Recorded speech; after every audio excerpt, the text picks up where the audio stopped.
Haleluya, haleluya. Haleluya, haleluya. Mugare kwamuri vagari vekuZimbabwe, mugare kwamuri vagari vose panyika dzose dziri pasi pezuva. Nawe achaunganira muzuva ranhasi, zuva rakanaka rakadai, gomo raJehovha Mwari tichimunamata mumweya nemuzvokwadi, tichimushumira. Saizvozvo tauya kuzotaura nauye shoko raJehovha kuuya kwarakaita kwatiri pamusoro penyika. Haleluya, haleluya. Zita rangu ndinoitwa Tamboko, ndinova munyori paJerusarema ija. Muprista paJerusarema ija. Haleluya, haleluya. Nawiri pano Jehovha wakauya tichinge tanamata. Wakanga uri musi wesvondo tanamata. Jehovha akauya nechiprofita pamusoro penyika ikuraramwa pasi pezuva. Naizvozvo shoko iri rakarida kuti tivhurike meso, tichenjere uyezve titsungirire pakunamata, nekuti mazuva asvika Ishe edu paachauya kuzopedza nyika. Naizvozvo shoko iri rakauya pamusoro penyika rikauya kuna profita Mashindi. Jehovha wakati, haleluya, amen. Zvino wakanga uri musi wesvondo tichishumira Jehovha Mwari tiri patemberi yake. Shoko raJehovha ndogara uya pamusoro richiti, zvirokwazvo tarisa uone nyika saizvozvo inofanirwa kuti inamate Mwari mumweya nemuzvokwadi. Haleluya. Ndakaoneswa mutumwa akanga akamira, imwe tsoka yake ngairi pagungwa, imwe tsoka yake ngairi panyika. Mutumwa akanga akabata rugwaro muruoko rwake, anga ine bhuku raanga akabata. Asi zvino mutumwa akataura neshoko rakanga rine simba, akati, zvirokwazvo taurira nyika, taurira vanhu vanogara panyika kuti zvirokwazvo yakwana nguva yokuti vanamate Jehovha, vanamatire mweya yavo, vanamate Mwari mumweya nemuzvokwadi, nokuti kuguma kwasvika. Zvirokwazvo akatipa mufananidzo werugwaro rwaakanga akabata. Ngatidzai nomunyori mabatiro akanga akaita rugwaro pamweya. Rakanga rakabatwa rakadai riri bhuku pamweya. Vatendanga. Saka zvirokwazvo mutumwa zvaakaedza rugwaro irworwu rwakabatwa sezvamaona, akadinzira akati, zvaona rugwaro urwu rwakazarurwa sezvandakazarura kudai. Zvirokwazvo bhuku iri ndoyakanzi ndiyo nyika. Zvirokwazvo zvaakanga akazarurwa nepakati ndokurarama kwaitwa navanhu panyika saizvozvi. Haleluya. Kudzira aya akawanda aya ndo mazuva ari kududzira kunzi ndo mazuva araramwa navanhu panyika. Aya mashomanene asara aya ndo mazuva asara. Zvirokwazvo mutumwa akaedza akati, aiwa, shoko iri ngaritaurirwe panyika kuti nyika dzizive kuti aiwa, inzwai vanogara panyika, mazuva amararama panyika. Zvanzi zvirokwazvo mazhinji, asi mazuva asara mazuva mashoma. Ina handina kuziva, handina kana kuudziwa kana kuziva kuti musi upi kana kuti ndirini, asi rugwaro rwakazarurwa ruine mufananidzo wemazuva mazhinji araramwa nemazuva mashoma asara. Zvikanzi taurira vanhu vari panyika kuti aiwa, iko zvino yakwana nguva yokuti vanonamata, namatai Mwari, munamatire mweya yenyu mumweya nemuzvokwadi, mumbomira kunamatira pfuma, nokuti kutsamwa kwounouya kwanzi kwava pedyo. Kuti zvirokwazvo vazhinji vachachema nokudzungaira, nokuti tarisai rugwaro maruratidzwa rwemazuva mazhinji amararama, asi mazuva asara zvirokwazvo okuti kutonga kusvike ava mashoma. Ndokusaka tava panzvimbo ino kuti shoko iri tiri kupei, nokuti rakanzi harizi shoko repakereke patinonamatira, kwete ishoko repanyika dzose. Inoimba kuti ndichataura zvenerurimi rwechirungu kuti vamwe vagozoziva panguva inoteera. Iri ndiro shoko rakataurwa nomutumwa akanga aine rugwaro. mukati meruoko rwake. Akachema zvikuru achiti vanhu ngavanamate Mwari mumwe nemuzvokwadi, varege kunamatira zvinobatwa kana pfuma kana sirivheri, asi hanzi yakwana nguva yokuti munamatire mweya yenyu, kuti iwane zororo kudenga, kuti mazita enyu agonyorwa mubhuku yeupenyu. Iri ndo shoko ratakuvigirai vana venyika dzose. Zviro kwazvo namatai Mwari nokusingaperi. Amen. Saka zvichireva kuti ari kuita zvakanaka ngaaramba achiita zvakanaka, ari kuita zvakaipa ngaaramba achiita zvakaipa, anoita zvakaipisisa nekuti nguva yasvika. tinotenda. Haleluya, haleluya. Naizvozvo Jehovha wakatizve akasina kupedza shoko rake, akauya zvakare mumwe musi ndichinamata saizvozvo uri musi wesvondo pakereke yake.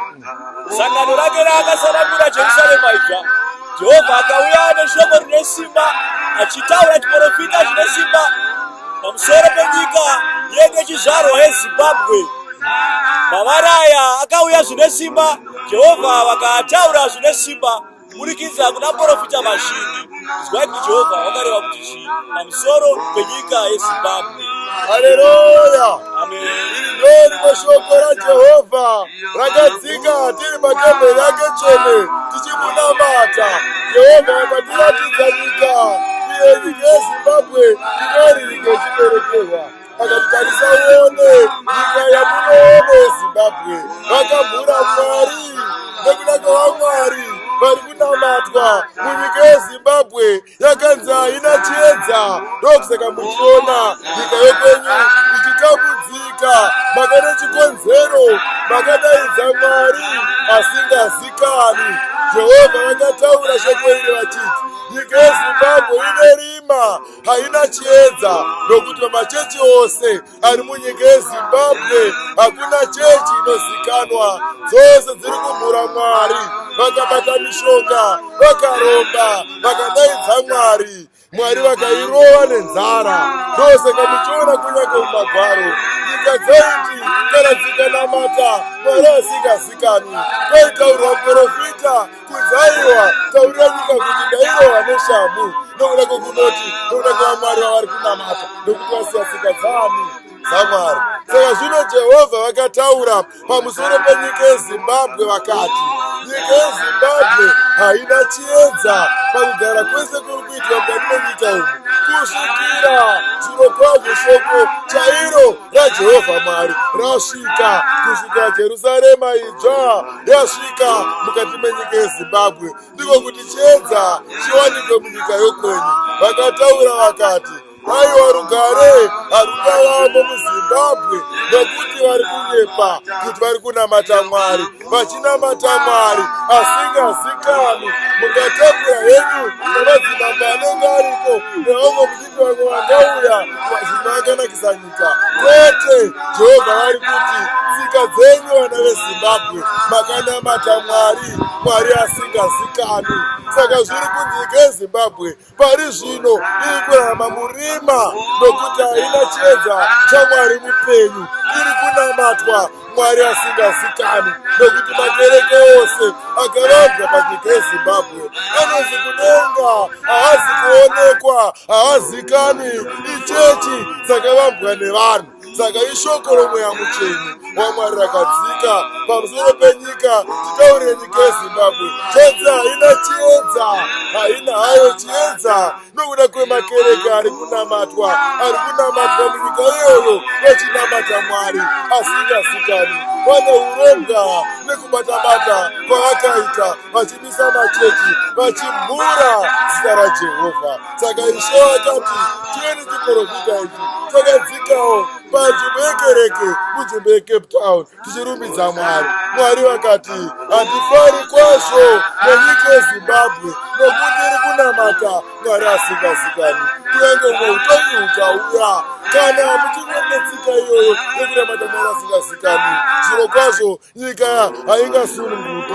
Asi Jehovha akavimbisa akati nezuva ratichatsika munyika yokwenyu, zviro kwazvo nyika ichasunungurwa, chiedza chataura kuti chinenge chayamo munyika yeZimbabwe. Asi pari zvino hamuna kana chechi imwe chete zviro kwazvo inovhukana naMwari. Machechi arimo ari kumhura Mwari. Ndosaka nyika yenyu ine nzara, chero mukada kuverenga mumagwaro muprofita wekare.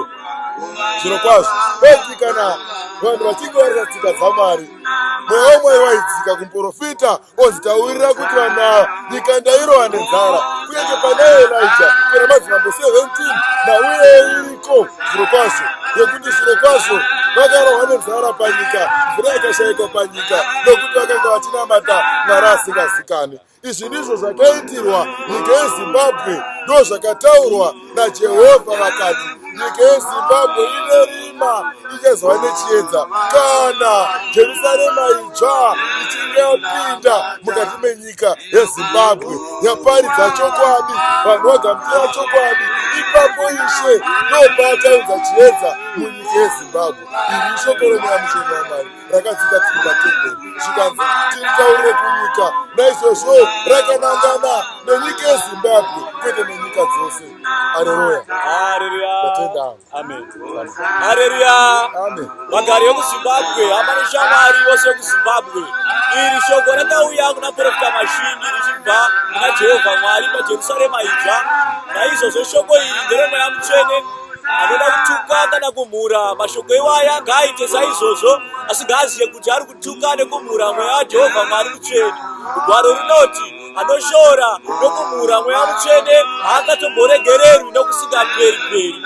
Ndo shoko ratinokusiyirai kana mune kupikisa kweshoko rataurwa pano, makupikisa shoko raJehovha Mwari, kana mune muchifungidzira kuti chiprofita chataurwa pano ndechaprofita asingazikanwa, asiri profita waJehovha Mwari, makasununguka tinosangana kuHarare pagomba pana Fest change tiripo tichiparidza shoko raJehovha Mwari, tichidzokeredza chiprofita chataurwa chotomuzora nhasi.